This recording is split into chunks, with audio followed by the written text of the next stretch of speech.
नमस्कार दोस्तों, स्वागत है आपका। आज हम जिस कहानी को देखने वाले हैं दोस्तों, वो एक सच्ची कहानी है। ये जिस लड़की की कहानी है दोस्तों, उसका नाम है करेन। ये जिस किताब से ली गई है उसका नाम है जीवन अनेक आत्मा एक, जिसके लेखक है संतोष जोशी सर जी। देखो दोस्तों, ये जिस लड़की का नाम है करेन, जिसका नाम है, उसके जीवन में क्या था कि वो अपने जीवन में अपनी तरह से जी रही थी। इसके जो पिताजी थे दोस्तों, उसके साथ उसके जो संबंध है वो इतने अच्छे नहीं थे। हमेशा कुछ ना कुछ नोक-झोंक की होती रहती थी। और जब ये बड़ी हो गई तब ये ज़्यादा अपने घर पे भी नहीं रहती थी। वो जॉब उसने वो करती थी और ख़ुद ही रेंट पर दूसरा घर के लेकर रहती थी। ये सारी चीज़ें जब हो रही थी दोस्तों, तब वो अपनी ज़िंदगी में ही जी रही थी और इसके पिताजी के साथ कभी कभार उसकी बातें होती थी। लेकिन एक वक्त ऐसा आया जब इसके पिताजी ने उसको ये कहा कि वो बीमार है फ़िलहाल, और उन्होंने जब डॉक्टर के पास गए तो उनके चेकअप वगैरह किया गया और उनको दोस्तों कैंसर था, करेन के पिताजी को। तो ये बात सुनकर करेन को भी थोड़ा-सा बुरा लगा, लेकिन जिस तरह से उनके संबंध इतने करीबी नहीं थे तो इतना भी उसको नहीं लगा, लेकिन कहीं तो दुख हुआ मन में। लेकिन फिर भी उसके जो पिताजी है, जब कैंसर के बाद क्या हुआ कि वो इसको बीच-बीच में फ़ोन करते थे और उनको पता चला था कि अब वो इस दुनिया में ज़्यादा दिन नहीं है और उनकी जो हालत है वो भी दिन ब दिन बिगड़ती जा रही थी। वो करेन को दोस्तों बीच-बीच में फ़ोन करते थे, लेकिन जो करेन है वो ठीक से उनसे बात भी नहीं करती थी। वो अपने काम में बिज़ी रहती थी। कुछ 2-5 मिनट कैसा तो वगैरह कैसी तो बात की और बाद में रखती थी फ़ोन। उसके पिताजी बार-बार एक कह रहे थे कि एक बार तुम मुझसे मिलने आ जाओ, हम बात करेंगे, मुझे भी तुम्हारी बहुत याद आती है। लेकिन इन सारी चीज़ों को करेन ने कभी भी सीरियसली नहीं लिया। उसने यही सोचा कि मैं अपने जीवन से थोड़ा-सा फुर्सत लूँ तब ये सारी चीज़ें करती हूँ। और दिन ऐसे ही बीत गए, साल भी बीत गए। करेन हमेशा मतलब 2-5 मिनट उनसे बात करती थी और उसके बाद उस बारे में नहीं सोचती थी। और वो एक दिन अपने दोस्त के साथ दोस्तों न्यूज़ीलैंड घूमने गई टूर के लिए, और वहाँ पर उसको फ़ोन आया कि उसके जो पिताजी है वो इस दुनिया से चले गए। ये जब बात उसने सुनी दोस्तों, तो वो रोने लगी और उसने अपने आप को दोष देना शुरू किया कि मेरे पिताजी मुझसे इतने प्यार से बात कर रहे थे।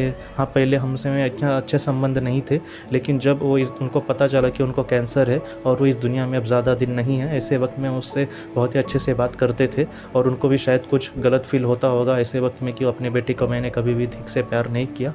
लेकिन करेन को अपने आप को इतना दोष देने लगी कि वो इतना प्यार से बोल रहे थे, मुझे बुला रहे थे, लेकिन फिर भी मैं उनको मिलने के लिए नहीं गई।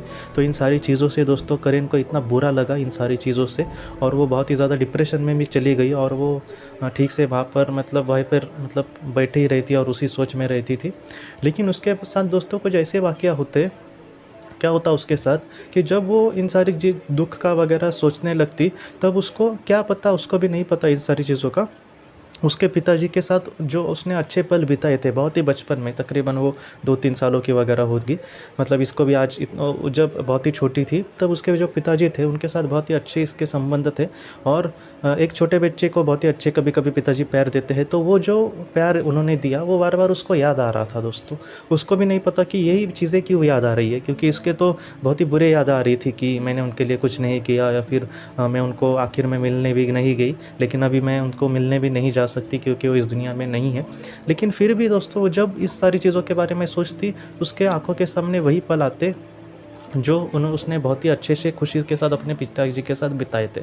तो ऐसे वक्त में दोस्तों जो लेखक है उनका कहना ये है कि जो इस दुनिया से गए हैं दोस्तों इंसान, और बहुत मेरे ऐसे भी केसेस देखे हैं जहाँ पर बहुत लोगों को लगता है कि वो अपने पिताजी के लिए, अपनी माताजी के लिए, या फिर अपने जो भी और भी करीबी है उनके लिए कुछ कर नहीं सके, तो उनको बहुत ज़्यादा बुरा लगता है। कभी कभी उनके साथ ऐसे ही संबंध होते हैं जितने अच्छे नहीं होते, और इस दुनिया से कोई चला गया तो हम उनको सॉरी नहीं बोल सकते हैं, उनको ये नहीं कह सकते कि मुझे माफ़ कर दो या फिर मैं तुमसे प्यार करता हूँ। तो इस वजह से बहुत लोग नाराज़ होते। तो ये कहानी हमें ये सिखाती है दोस्तों कि जो उसके पिताजी थे वो भी यही चाहते थे कि वो खामखा मेरे लिए दुखी ना हो। वो ये चाहते थे कि करेन हमेशा जो अच्छे पल है उनके साथ बिताए हैं उनको ही याद करे, और उनके दिल में उसके लिए ज़रा भी अब द्वेष नहीं था, ज़रा भी गुस्सा नहीं था। उनके दिल में अगर करेन के लिए कुछ था वो सिर्फ प्यार ही था दोस्तों। तो ये कहानी हमें यही सिखाती है कि आप खामखा ऐसे ना सोचे कि उनके साथ जो बुरे वगैरह जो पल है उसको ना सोचे कभी भी। अगर उनकी बहुत याद आ रही है तो उनके साथ हंसते हुए जो पल हमने बिताए तो उसको याद करें। मैं फिर से कहता हूँ दोस्तों, चाहे कुछ भी हो आप अपने आप को दोष मत देना। जो आपके अपने हैं वो आपसे बहुत प्यार करते हैं और वो यही चाहेंगे कि आप अपनी ज़िंदगी अच्छे से बिताएं और हमेशा खुश रहना। अगर आप खुश होंगे तो उससे बहुत ही डबल टिबल खुशी उनको मिलेगी दोस्तों। तो इस वजह से आप प्लीज़ ज़रा भी चिंता मत करना, जो भी होगा बहुत ही अच्छा होगा। और उनको अब आपको ज़रा भी बुरा लगने के लिए या फिर पश्चाताप की ज़रूरत नहीं है। वो यही चाहेंगे कि आप अपनी ज़िंदगी बहुत ही खुशी से बिताएं और उनका जो आशीर्वाद है वो हमेशा आपके साथ है दोस्तों। आपको ज़रा भी चिंता करने की ज़रूरत नहीं है। आज की इस वीडियो को लेकर अगर आपके कोई भी सवाल हो तो आप ज़रूर पूछें, मैं ज़रूर उसका जवाब देने की कोशिश करूँगा। हम अपने अगले वीडियो में मिलते हैं। आप अपने परिवार का ख्याल रखना। आपका बहुत बहुत शुक्रिया। ज़िंदगी की रोशनी ये संस्था ऐसे लोगों के लिए काम करती है जिन्होंने किसी अपने को खोया है या फिर जो लोग अपनी ज़िंदगी में बहुत ही ज़्यादा दुखी है। जो लोग इस संस्था से जुड़ते हैं उनको तकरीबन 50 किताबें भेजी जाएगी उनके व्हाट्सएप पर या फिर ईमेल पर। ये किताबें आत्मलोक या फिर मौत के बाद हमारे साथ क्या होता है इन सारी चीज़ों की आपको पूरी तरह से जानकारी देगी। और इसके साथ साथ आपको एक पास्ट लाइफ रिग्रेशन थेरेपी की ऑडियो भी भेजी जाएगी। इस ऑडियो की मदद से आप घर बैठे अपनी पास्ट लाइफ रिग्रेशन करने की कोशिश कर सकते हो। बहुत लोग पास्ट लाइफ रिग्रेशन थेरेपिस्ट के पास किसी कारण के वश नहीं जा सकते, तो ऐसे लोगों के लिए मदद के लिए ये ऑडियो तैयार की गई है। तो आप ज़रूर इस संस्था से जुड़े। इस संस्था से जुड़ने के लिए सामने जो व्हाट्सएप का नंबर दिया है आप कृपया उस पर संपर्क करें। आपका बहुत बहुत शुक्रिया।